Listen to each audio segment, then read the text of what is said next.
34,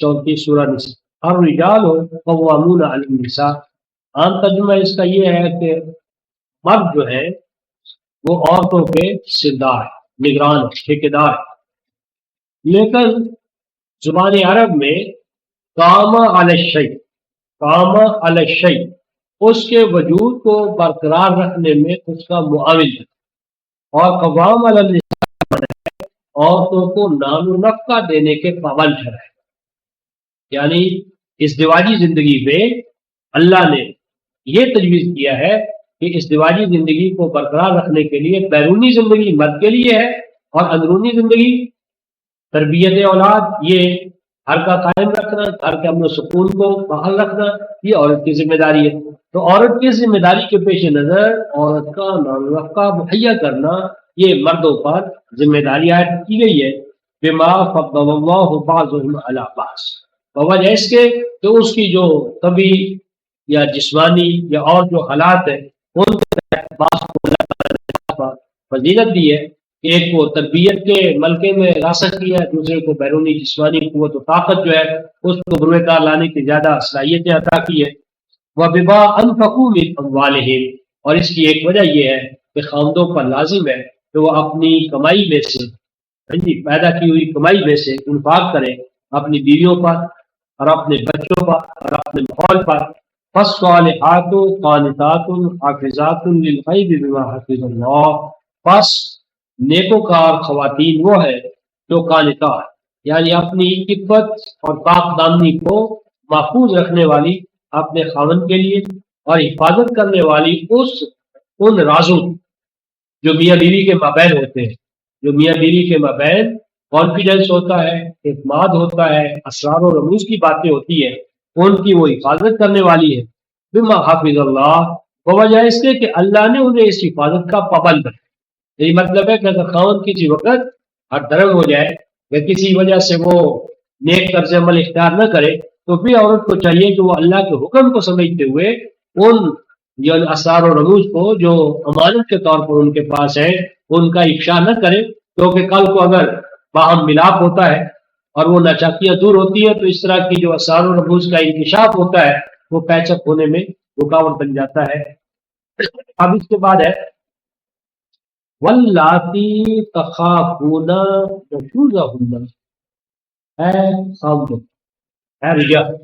وہ عورتیں کہ جن کے بارے میں تم خطرہ محسوس کرتے، خدشہ لاحق ہے یا تمہیں احساس ہونے لگا ہے، کیا نشوزہن، کہ وہ عورتیں جو ہے وہ تمہارے ساتھ جو ان کا ایگریمنٹ ہوا تھا اسے وائلیٹ کر رہی ہیں، اسے وائلیٹ کر رہی ہے، وائلیشن ہو رہی ہے، فَإِذُوهُنَّ، تو تم آپس میں میاں بیوی کے تو پہلی سٹیج کیا ہے کہ تم ایک دوسرے کے شکوک و شبہات کو دور کرنے کے لیے کوشش کرو۔ خاوند کو حکم ہوتا ہے کہ وہ، اور دوسرا یہ جو تخافون سارا اسٹیٹ کو اگر انوالو کیا جائے تو اس کا مطلب ہے کہ ایسی شکایات اگر ہو تو وہ اپنے ماں باپ کے ذریعے، اولیاء الامور کے ذریعے، سالسی کونسل کے ذریعے یہ معاملے سیٹ اپ ہو سکتے ہیں۔ تو بہرحال پہلی سٹیج یہ ہے کہ تم ان کو کیا کرو، واز کرو۔ واز کا معنی ہے اخلاص، سہارت، یعنی ان کو جتنی تمہاری پرائیویسی ہے اس پرائیویسی میں ان سے اپنے جو گریونسز ہیں ان کا تم اظہار کرو۔ وَاحْجُرُوهُنَّ فِي الْمَضَاجِعِ،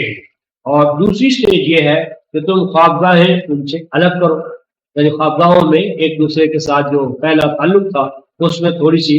یعنی وہ پیدا کرو تاکہ اسے احساس ہو کہ خاوند نے میرے ساتھ کتنا طرز عمل اختیار کیا ہے، اسے شاید احساس ہو کہ میں اس سے پوچھوں کہ کیوں یہ طرز عمل میں تبدیلی آئی ہے۔ اور آگے ہے وَاضْرِبُوهُنَّ، وَاضْرِبُوهُنَّ کا عام ترجمہ تو یہ کیا گیا ہے کہ ان کو مارو، ان کو مارو۔ پھر یہ بتایا کہ مارنے میں ان کے چہرے پر نہ مارو، فلاں جگہ نہ مارو، لیکن میں نے اس کا یہ ترجمہ کیا ہے کہ ان سے جو خوابگاہیں جدا کرو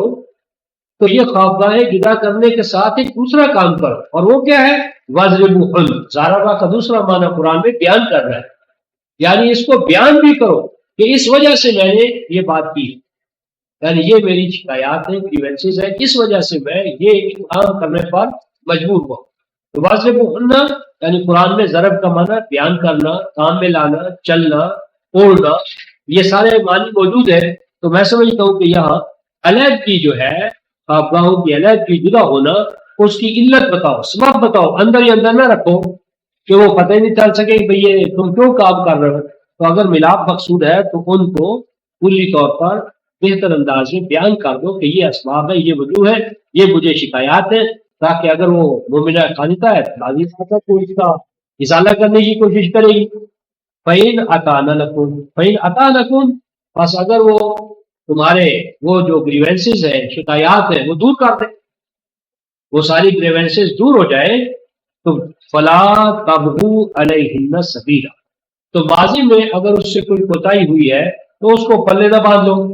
اور اگر اس سے کوئی بات ہو گئی، تو جملہ نکل گیا، تو اس کو اب مستقل اپنے دل میں بٹھا لیا، اور آئندہ اس کو کبھی موقع ہی نہیں دیتے کہ وہ اپنی صفائی کی چاری پیش کرے یا بہتر مستقبل کی آپ کو ضمانت دے۔ ایسا نہ کرو، پاس ماضی میں اگر کچھ کمی بیشی ہوئی بول چال میں، طرز عمل میں، تو اس کو جواز نہ بنا لو اور ان کے اوپر چڑھائی کر دے، یعنی ان کے اوپر چڑھائی کرنے کا راستہ نہ پالو کہ جو کہ کل اس نے ایسا کیا تھا، ایسا کہا تھا، لہذا میں اب اس کے ساتھ ایسے اور ایسا کروں گا، یہ تمہیں اس کا حق نہیں ہے۔ ان اللہ کان علی کبیرہ، یاد رکھو اگر تم بیویوں کے اوپر کسی درجے میں اپنی بڑائی ظاہر کرنا چاہتے ہو تو یاد کرو تم سے بھی بڑا اللہ ہے، تمہارے اوپر بھی ایک ذات ہے جو تمہارے اوپر سب سے بڑھ کر اپنا قلوب رکھتی ہے، اور وہ اللہ ہے۔ تو اللہ کی بڑائی اور کبریائی کو ذہن میں لاؤ، اور یاد رکھو کہ کل اللہ کے حضور میں تم نے پیش ہونا ہے، اور اگر اس بیچاری مظلومہ کے ساتھ کوئی ظلم کرو گے تو اس کا تمہیں بھگتان بھگتنا پڑے۔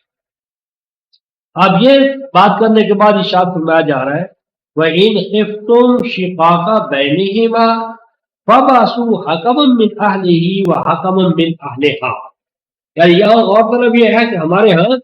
تھوڑی سی کوئی غلط فہمی ہوئی اور طلاق طلاق طلاق، 3 طلاقیں، اور اب دونوں رو رہے ہیں۔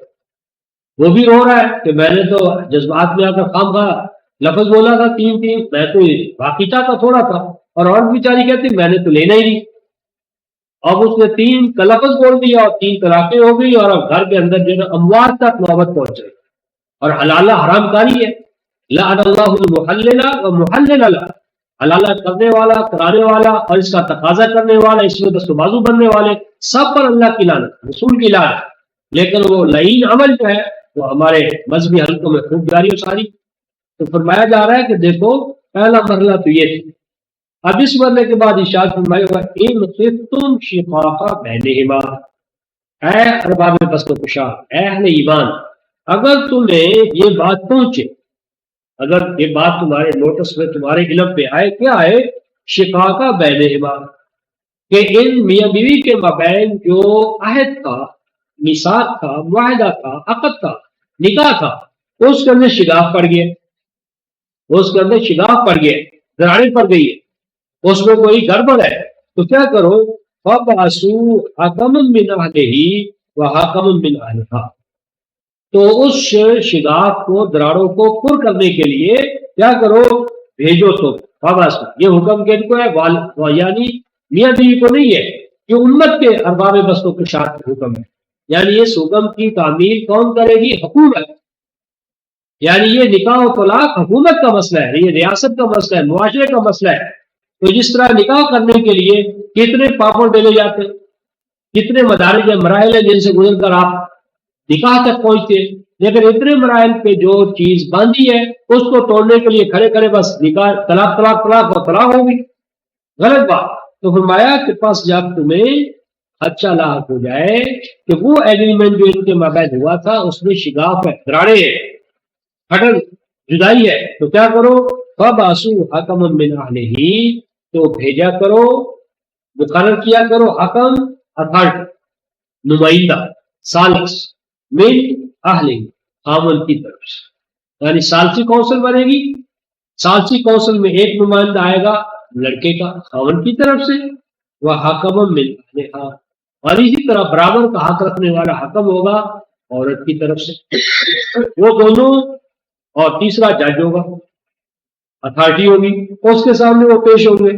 اور پیش ہونے کا جذبہ محرکہ کیا ہے؟ وہ یہ ان یریدا اصلاحا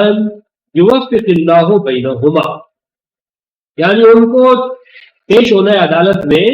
تو دونوں پارٹیاں اس نیت سے جائیں کہ ہم نے اس جوڑے کو اور بہتر بنانا ہے، ان کی غلط فہمیاں دور کرنی ہے،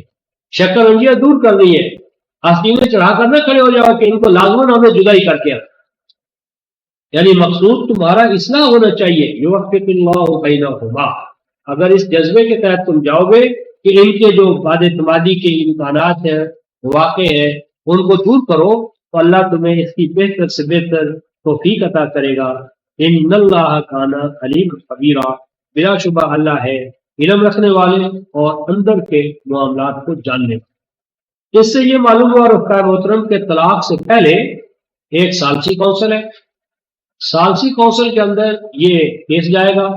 ثالثی کونسل دونوں کے نمائندوں کو بلا کر ہیئرنگ کرے گی ابتدائی، اور اس میں یہ دیکھا جائے گا کہ کس کی طرف سے جاتی ہے، کون ظلم کر رہا ہے، کون مظلوم ہے، اور مقصود یہ ہوگا کہ اس کو پیچ اپ کیا، اس یعنی شکر رنجیاں غلط فہمیاں ان کو دور کیا۔ لیکن اگر یہ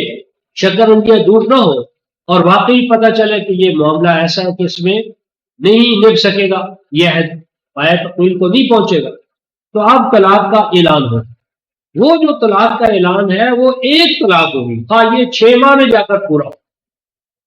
یعنی ثالثی کونسل جب تک کہ طلاق کا ڈیسیژن نہ دے گی، فیصلہ نہ دے گی، تو طلاق نہیں ہے۔ طلاق ہوگی تو طلاق کی کچھ شرائط ہے، ان شرائط کو ہم سورہ الطلاق میں دیکھتے ہیں۔ یہ 65 صورت ہے، 65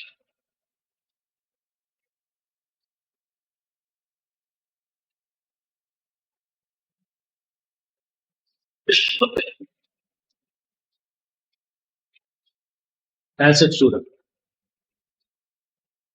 یہ احکام کے حوالے سے جو قرآن حکیم میں باب الاحکام آیا ہے، احکام میں آخری حکم جو ہے وہ طلاق ہے، اور یہ سورہ طلاق میں آیا ہے۔ سورہ طلاق کے بعد والناس تک 65 صورت، 65 صورت، یعنی سورہ طلاق احکام کا آخری حکم۔ اس کے بعد کوئی حکم نہیں قرآن میں آیا ہے امت مسلمہ کے لیے، جتنے احکام آئے ہیں وہ سارے پہلے آئے، اور سورہ طلاق آخری حکم نامہ ہے طلاق کے بعد۔ اس کی بڑی حکمت ہے کہ آخری حکم طلاق کا کیوں آیا طلاق۔ دوبارہ ابھی ہم اس کو دیکھتے ہیں، یا ایھا النبی، غور کیجئے کتاب کن کو ہے؟ اے نبی، اے نبی، اور نبی کیا ہے؟ مفرد ہے، انبیاء تو نہیں ہے، النبی مفرد کا صیغہ، اے نبی۔ آگے بھی کیا ہے؟ اذا طلقتم النساء، یعنی اذا طلقتا ہونا چاہیے تھا، جب تم طلاق دے عورتوں کو، یعنی النبی مفرد ہے تو طلقتا جب تم طلاق دے عورتوں کو، یہ نہیں کہا طلقتم، یعنی خطاب مخاطب نبی ہے اور اس خطاب کا رخ امت ہے۔ اے نبی، جب آپ یعنی آپ کی کیبنٹ، آپ کے مقرر کردہ نمائندے حکمران، آپ کے مقرر کردہ نمائندگان حکومت، جب وہ کیا کریں؟ طلقتم النساء، جب وہ طلاق دے عورتوں، یعنی عورتوں کو طلاق دینا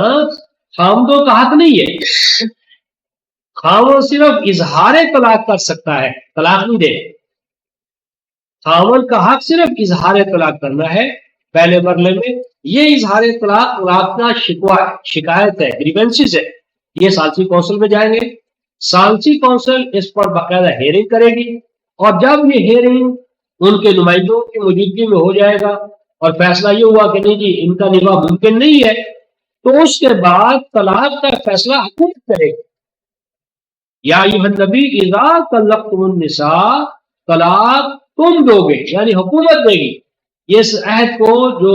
نکاح کا عقد ہے اس کو حکومت توڑے گی، فرد نہیں توڑ سکتے۔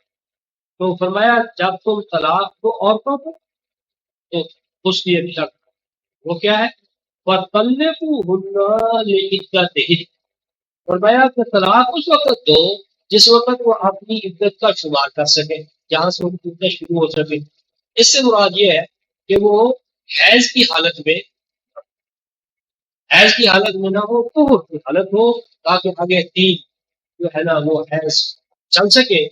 ایک تو پہلی بات یہ ہے کہ طلاق کے باب میں طلاق کا فیصلہ حکومت کرے گی یا سرکار۔ نمبر 2، لا تخرجوهن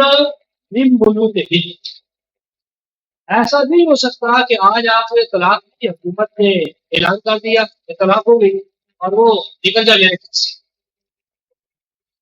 تو مطلقہ کو خاوند اس کے گھر سے نہیں نکال سکتا۔ لا تخرجوهن، اب نکالو تم ان کو کہاں سے؟ من بيوتهن، ان کے، یہ جو ہمارا ہے نہیں، میرا گھر نکل جاتا تو گھر کو کیا لگتی ہے؟ قرآن کہتا ہے پانی۔ لا تخرجوهن، بات نکالو تم ان کو کہاں سے؟ من بيوتهن، ان کے، یعنی خاوند کا جتنا گھر پر حق ہے بیوی کا تو حق نہیں ہے گھر کے بنانے میں، یعنی برابر کے شریک ہے۔ اگر گھر کا ماحول سازگار ہو تو خاوند کیا کرتا ہے؟ یعنی گھر کے ماحول کی سازگاری اس کے بنانے میں، اس کو یہ سارے مسائل میں بیوی کا حصہ ہے۔ اس لیے فرمایا مت نکالو تم ان کے گھروں سے ان کو، ولا یخرجن، مطلب یہ ہے کہ کہاں تو انہوں نے اپنے ثانی کرنا ہے فرض کرنا، تو اپنے ثانی کا ہے۔ باقی وہ پہلے ہم دیکھیں گے چیز مطلب ہے کہ 1 سال کی مدت یا کم از کم 4 ماہ اور 10 دن کی مدت ان کے لیے کم از کم طے کی گئی، اتنی مدت ان کو دو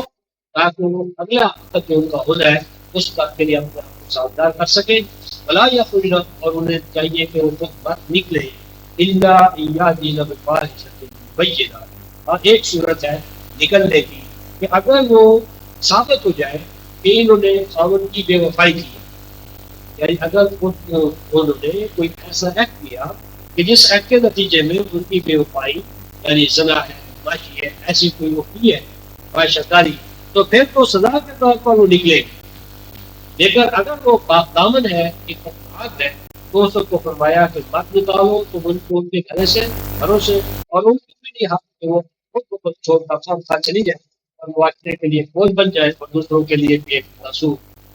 آگے۔ فرمایا فَإِذَا بَلَغْنَا أَجَلَهُنَّ فَأَمْسِكُوهُنَّ بِمَعْرُوفٍ أَوْ فَارِقُوهُنَّ بِمَعْرُوفٍ،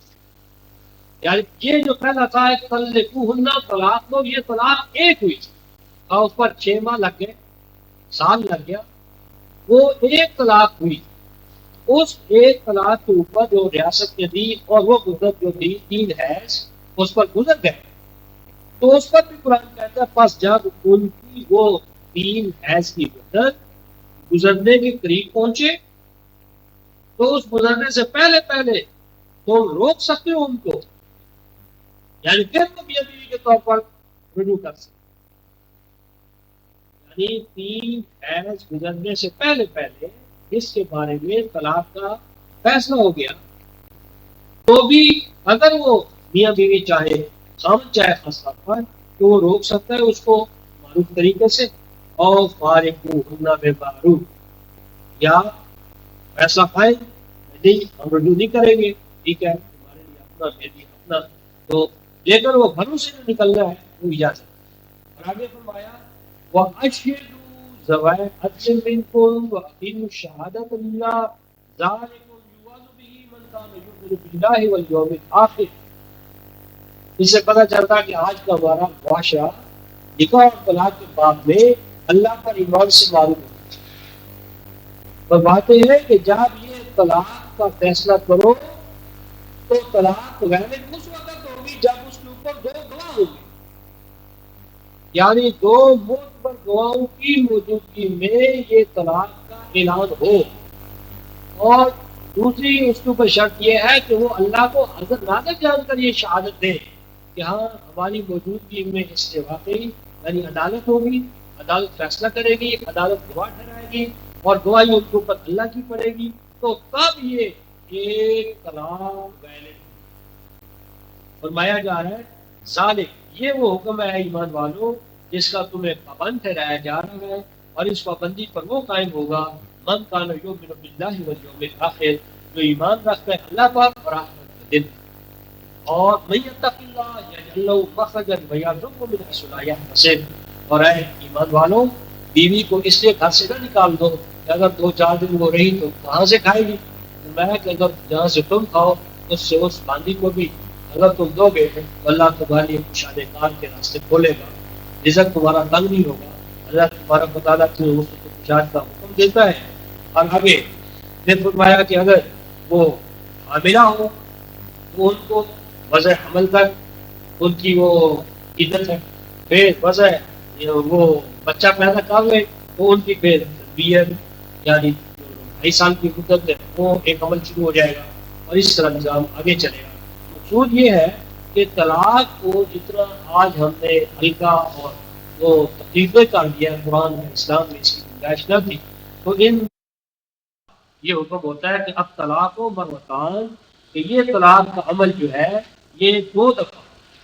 اس انداز میں ہوگا کہ اس کے بعد رجوع کیا جا سکتا ہے، اور تیسری دفعہ جب وہ طلاق ہوگی راکب کی طرف سے تو اس کے بعد رجوع نہیں ہو سکتا، وہ فائنل ہوگی۔ تو فرمایا یہ آیت 200 کیا تھی 29، اب طلاق و مرتان بقرہ فَإِمْسَاكٌ بِمَعْرُوفٍ اور تسريح بِإِحْسَان، طلاق جس کے بعد رجوع ہو سکتا ہے وہ 2 دفعہ ہے زندگی میں، پھر تیسری دفعہ کے بعد رجوع نہیں ہوگا۔ جب تیسری دفعہ طلاق ہو گئی تو اس کے بعد پھر جب تک کہ وہ کسی اور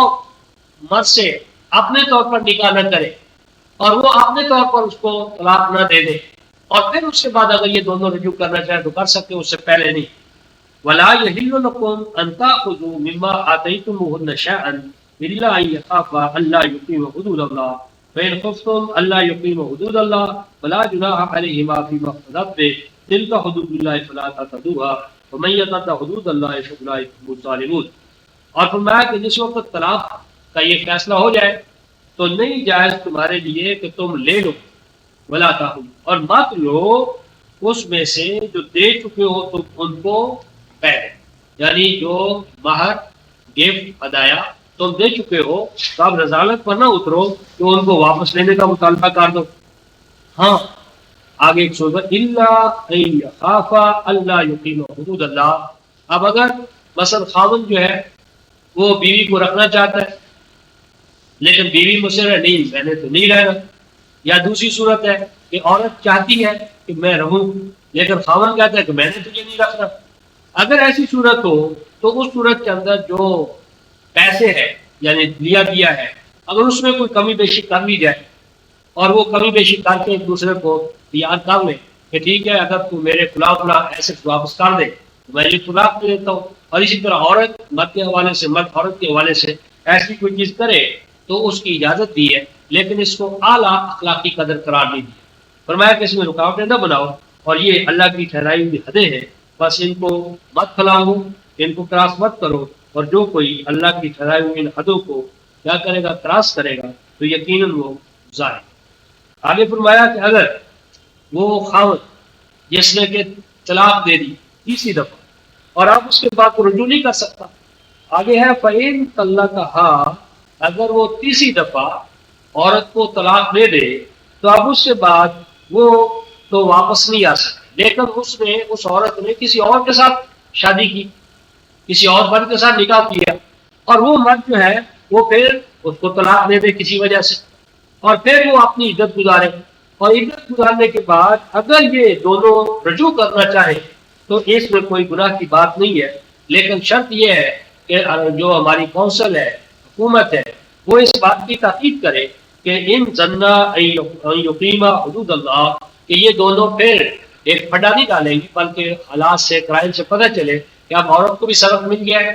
اس نے ایک اور مرد کے پاس جا کر دیکھ لی ہے تو ہو سکتا ہے کہ اس کے پاس جانے سے اس کی کچھ ذہنی حالت بہتر ہو گئی اور اب اس کو بہتر طور پر قبول کرے اپنے سابقہ خاوند کو، تو اگر یہ دونوں رجوع کر لیں تو اس میں کوئی گناہ کی بات نہیں ہے۔ اللہ اپنی ان حدود کو تمہارے لیے کھول کھول کر بیان کرتا ہے تاکہ اس طرح تم علم والے بن جاؤ۔